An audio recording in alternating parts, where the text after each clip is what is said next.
మా పూల రంగుడు శ్రీరామ్ చరణ్.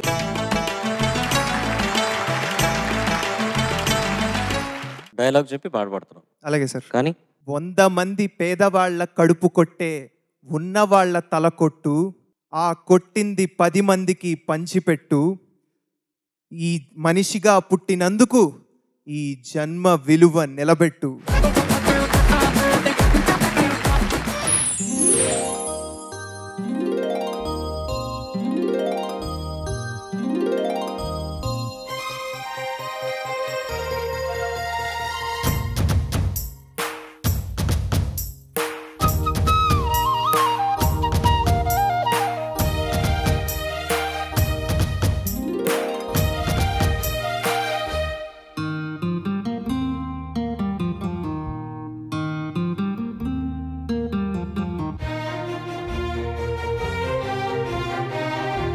జువ్వుమని కొండగాలి కత్తిలా గుచ్చుతోంది, వెచ్చని కోరిక రగిలిందిలే, నీవే నా ప్రేయసివే, నీకేలే అందుకో ప్రేమ గీతం.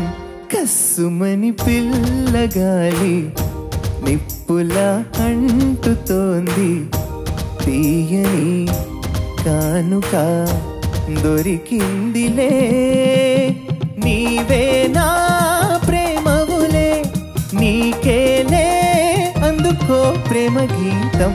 జివ్వుమని కొండగాలి కత్తిలా గుచ్చుతోంది.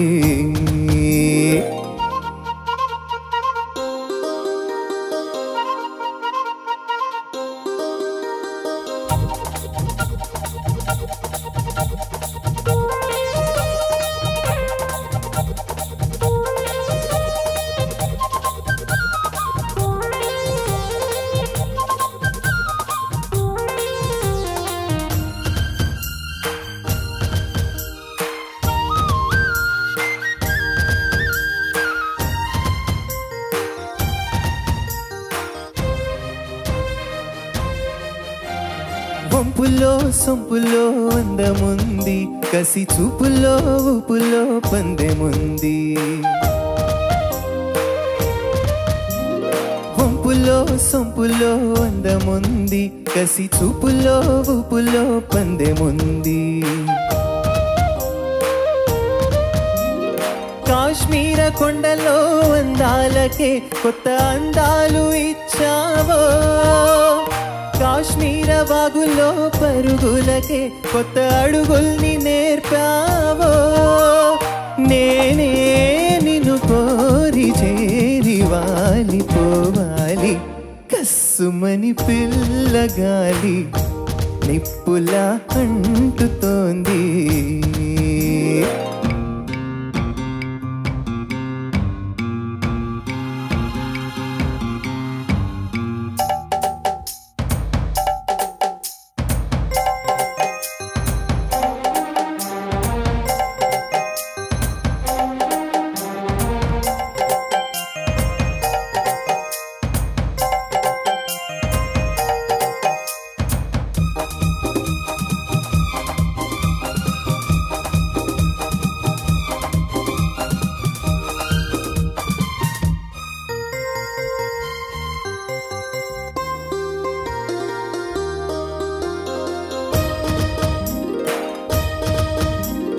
మనసలే కరగాలి మురిపాలు, సెల ఎరలే ఉరకాలి యౌవనాలు. మనసలే కరగాలి మురిపాలు, సెల ఎరలే ఉరకాలి యౌవనాలు. కొమ్మల్లో పూలన్నీ పానుపుగా మన ముందుంచే పూలగాలి, పువ్వుల్లో దాగున్న అందాలనే మన ముందుంచే గంధాలుగా, నేనే నిన్ను కోరి చేరి వాలిపోవాలి. జివ్వుమని కొండగాలి కత్తిలా గుచ్చుతోంది, కస్సుమని పిల్లగాలి నిప్పులా అంటుతోంది.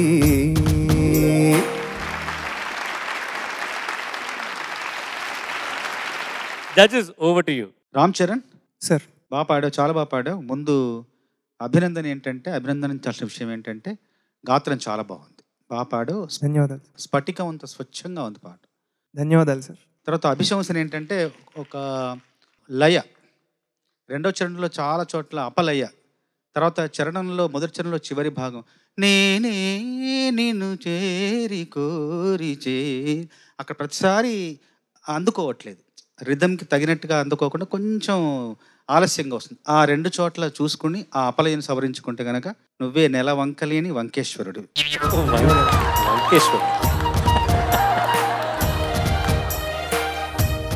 Very nice. I completely agree with Bose garu. నాకు అనిపించింది ఫస్ట్ 4 lines చరణంలో ముఖ్యంగా టెంపో మొత్తం కొంచెం డ్రాగ్ చేసి పాడినట్లుగా అనిపించింది. కానీ ఆ లాస్ట్ లైన్ కోసం వెయిట్ చేస్తూ ఉంటాం అందరూ, అంతే కదా. అది మాత్రం పర్ఫెక్ట్గా ఉంది రెండు చరణాల్లోనూ. ధన్యవాదాలు madam. Your voice is sounding very good. కానీ కొంచెం టెంపో చూసుకుంటే చాలా బాగుంటుంది. Okay, sure madam. Thank you so much for this song. Thank you. Ram Charan చక్కగా పాడావు. మంచి జీవమని కొండగాలి ఎంత చల్లగా ఉంటుందో అలాగే ఉంది నీ గాత్రం ఈ పాటలో. తర్వాత సునీత, చరణ్ ఇప్పుడు ఏంటంటే అబ్బాయిలే ఎందుకు పాడాలంటే, నా చిన్నప్పుడు కొన్ని పుస్తకాలు కొన్ని స్టేజ్ షోస్ కోసం పబ్లిష్ చేసేవాళ్ళు. ఏంటంటే స్త్రీ పాత్ర లేని నాటకాలని చెప్పి మీరు చూశారు కదండి. ఎందుకంటే ఇంట్లో ఆడవాళ్ళని ఇలా లలిత కళల్లోకి కళారంగాల్లోకి ఈ స్టేజ్ నాటకాల్లోకి వాటికి వీటికి పంపడానికి కొంచెం సంశయించే రోజుల్లో అప్పటి జనరేషన్ వాళ్ళు ఏంటంటే అంత సులువుగా పంపేవాళ్ళు కాదు. సో ఎందుకు వచ్చిన గొడవ అని చెప్పి ఆడవాళ్ళ పాత్రలు మగవాళ్ళే వేయడం, లేదా అసలు ఆడవాళ్ళ పాత్ర లేని కథలు రాసి వాటిని ప్రదర్శించడం అలా జరుగుతూ ఉండేది. ఏంటంటే స్త్రీలు లేనంత మాత్రాన మనం మన షో ఆగకూడదు, వాళ్ళ అవసరం లేకుండా మనం కథలు రాసుకుందాం అనే పద్ధతి ఎలా అయితే ఉందో, దాసరి నారాయణరావు కూడా డిపెండెన్సీ అనే దానికి ఇష్టం లేదు. ఒక పెద్ద హీరో మీదో లేదా ఒక పర్టికులర్ లొకేషన్ మీదో లేదా ఒక బడ్జెట్ మీదో సినిమాకి సంబంధించిన నిర్మాణానికి సంబంధించిన ఏ ఫ్యాక్టర్ మీద ఆయన డిపెండ్ అవ్వడానికి ఇష్టపడని ఏకైక దర్శకుడు ఆయన.